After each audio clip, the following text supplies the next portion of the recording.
72 yaşlı Lənkəran sakini Sərhad Feyziyevi cənub meşələrinin pələng adamı da adlandırmaq olar. O, axır yaşında olmasına baxmayaraq meşədə olan istənilən hündürlüklü ağaca çıxa bilir. Bu vərdişlərə isə 22 il müddət ərzində ekologiya sahəsində çalışması ilə yiyələnib.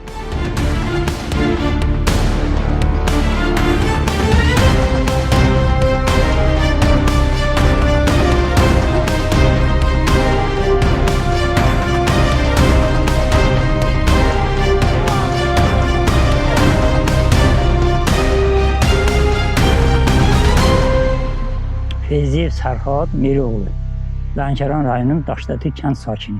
Sərhad bəy, bax bu ağaca dırmaşmaq necə olub? Bax bu vərdişə necə yiyələnmisiniz? Necə oldu buna yiyələndiniz? Mən əslində uşaqlıqdan elə Daşdəti kəndi 4 tərəfdən meşə ilə əhatə olunub. Uşaqlıqdan atam meşədə arıçı idi. Mən ağaclara çıxardım, qoz çırpardım, yavaş-yavaş vərdiş aldım. Sonradan da meşəqayı vəzifəsinə keçdim, meşə idarəsinə.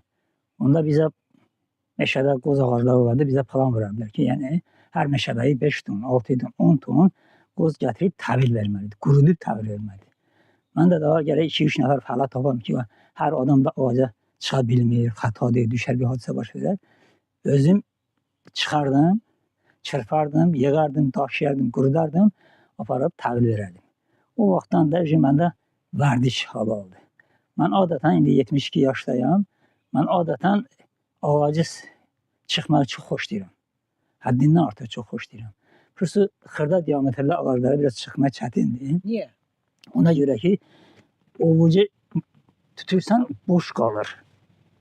Biraz diametri 50-60 olanda əlləri yapışdırırsan, hepsi o sürüşmürsən, çıxırsan. Həm də ki, ayaqqabı çox rol edir. Sizdə o bəbir hastarada onun adı nədir? Onlara idara tərəfindən ayaqqabı verirlərdi. Ayaqqabının altı dişlidir. Ağacın harasına atırsan, qalır, sürüşmür. Məndə corab sadəcə sürüşür, şallar sürüşkəndir. Bunlar hamısı rol oynayır. Gərək paltar da misal üçün yapışsın, sürüşməsin. Bu sürüşkən şallardır. Ayaqqabıdır, onlar rol oynayır. Bunları indi də vacib olanda, lazım olanda ağaca çıxıram. Adətən bizdə, meşələrdə bizdə arı çoxdur, arıxanalar çoxdur. Yayda arılar uçub gedirlər meşələrə. Meşə ağaclarının lap yüksək yerlərində yer tapırlar, deşik, orada yuva qoyub qalırlar.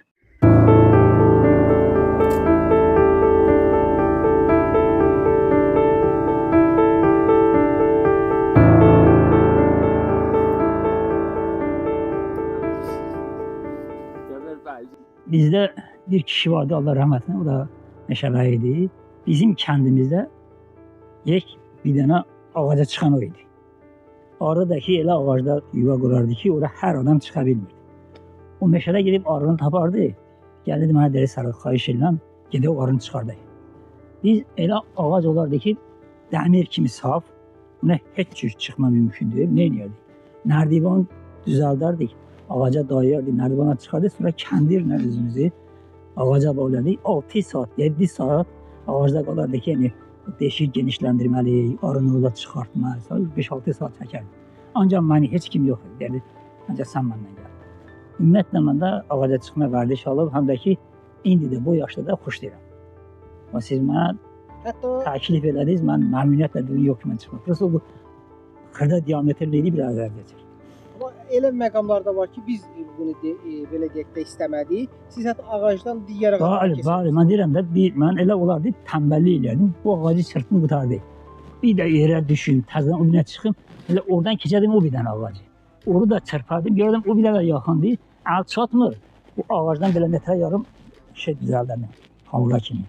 Atardım ona, çəkərdim, tullanardım. 2-3 dənə ağacı çırpardım, düşərdim. Birini çıxardım, üçüncüdən düşərdim. Bir ağac məsələsi olur, deyib Sərhadı gedib tapır ki, o ora çıxa bilər. Ağaca çıxmaq lazımdırsa, ən çətin ağaclara, deyib Sərhadadır. Həsən ağa o getdi rəhmətə, deyim, mən yaparardı, mən qalmışam.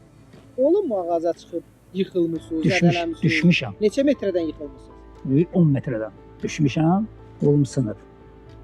Varmışam həkimdən sonra sınıb şey düzəltmişəm. Olub. Amma ondan sonra Çırpanda da o hadisə də necə oldu? Deməli, bir ayağı bu budaq üstə qoymuşam, bir ayağı bu budaq üstə. Belə əlləri buraxmışam. Deməli, bizdə haça deyilir, xol yəni qoz çırpmaya. 2.50 belə vururam, çırpıram. O haçanın ucu ilişdi daldakı ağaca. Ağac gəlmədi, mən kəlləsə gəldim yerə. Əlim qırıldı, nəsə getdim həkimə zada. Olub belə. 2-3 dəfə düşmüşəm. Bir dəfə qolum sınıb. İnsanlara necə bu sahədə yardım eləyirsiniz? Müraciət edən olurmu? Arıçılar dediniz, Bəli, bəli. digər sahədə bu Digər sahədə ağaca çıxma bizdə o qədər ehtiyac yoxdur. İndi heç kim milli partiya qoruldu. Yəni meşə məsələsi söhbəti qurtardı. Amma deyirəm belə orada ki, misal üçün arı məsələsini orada gəlib xahiş edirlər, gedirik. Mənim işimdə elə olub ki, ağaca çıxmışam, qoza çırpmışam. Düşəndə düşə bilməmişəm. O keçid məsələsi var. O keçidi keçə bilməmişəm, haça olub. Nə eləmişəm? Uşaqlara demişəm, bir dənə nərdivan gətirin. Dayın ağaca, ağacdan düşməyin. Nərdivandan düşmüşəm. 2 saat qalmışam, o düşə bilməmişəm. Elə də olub. Uzun müddət meşəbəyə işləmisiniz. Hə, Olurmu ki, meşədə təhlükə görəndə bir vəhşi heyvan dərhal ağaca ulaşasın? Bunu danışın o. Mənə, misal üçün, qar idi, qar. Qar meşəni gəzirdim. Mən eşitmişdim, mən inanmırdım ki, kaban adamı qovsun. Götüb bir tikanlıq idi, bu tikanlıq elə ki, bir də gedim tikanın içindən nəsə çıxdı. Dedim kaban düz gəldi üstümə, indi höşdü, məni vurmazdı. Düz, gördüm, yoxda məni şaxalayır. Tez budağı yuxarıdan tutdum, qalxdım yuxarı. Qalxdım yuxarı, ağaca çıxdım, başlı getdi, sana düşdü.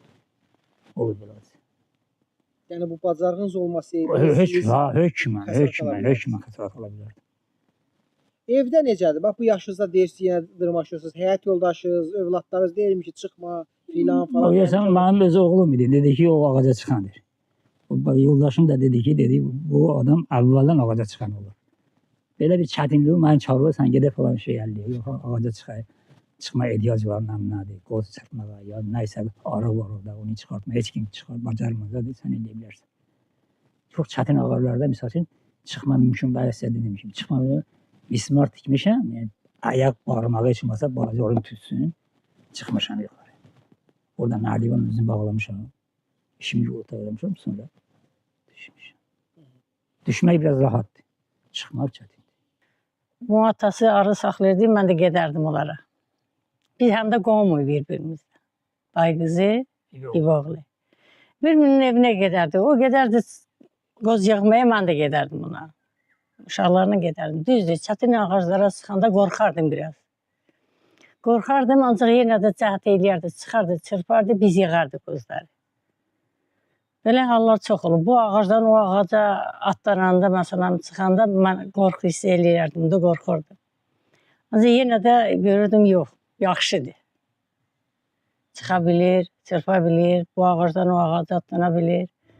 Feyziyevlər ailəsi təbiətə bağlı olduqları üçün yay boyu bu ərazidə təbiət qoynunda qalırlar. Özləri üçün tədarük etdikləri bu çadırlardan gələn turistlər üçün də ehtiyat görə bilər. Məndə burada bundan 2-3 dənə var. Misal üçün, birində biz özümüz qalırıq. Yay, misal üçün, bəyə dedim ki, getmirik. Yəni ki, səhər sudan durub həm təmizlik işlərini görürük, həm bilirsən, yaxında qalan, misal üçün, turistlər tezdən gəlirlər, çay istəyirlər, xidmət göstərmək üçün. Həm də eləsi olur, palatkası olmur. Dayı bizə palatka tap. Verirəm onlara, gedib gecələyirlər, səhər gətirib təhvil edirlər. Yaxşı yaşıllıq var, təmiz hava var. Burada da gəlirlər bura çayxanaya. Biz də yaxşı olaraq xidmət edirik, onların qulluğunda dururuq. Bəzi şeylərlə maraqlanırlar, quşlarla, görsən, heyvanlarla görsən də quşlarla şəkil çəkirlər, baxırıq biz də görürük. Düzdür, Almaniyadan gəlmişdilər. Çox Almaniyadan gəlirlər, Hindistandan gəlirlər, Özbəkistandan gəlirlər, hər bir ölkədən gəlirlər. Amerikadan gəlirlər, Almaniyadan gələn var. Həftənin hansı günləri daha Ancaq 6-cı bazar günləri gəlirlər, çox olur onlarda. Turizmlər çox gəlirlər, biz onlara yaxşı xidmət edirik. Olubmu ki, bir gələn turist növbəti dəfə də gəlsin? Bəli, bəli. Görürsən, həftədə 2 dəfə gəlir, 2 dəfə bazar günləri. O gün 2 nəfər gəlmişdi, çadır qurdular, 2 gecə qaldılar. Bizim Çayxanan çadır qurdular, 2 gecə qaldılar. Onlar Germaniyadan gəlmişdilər. 2 nəfər. Belə yaxşı təmiz havası var, yaxşı şəraiti var. Təbiətə görə təmiz havadır.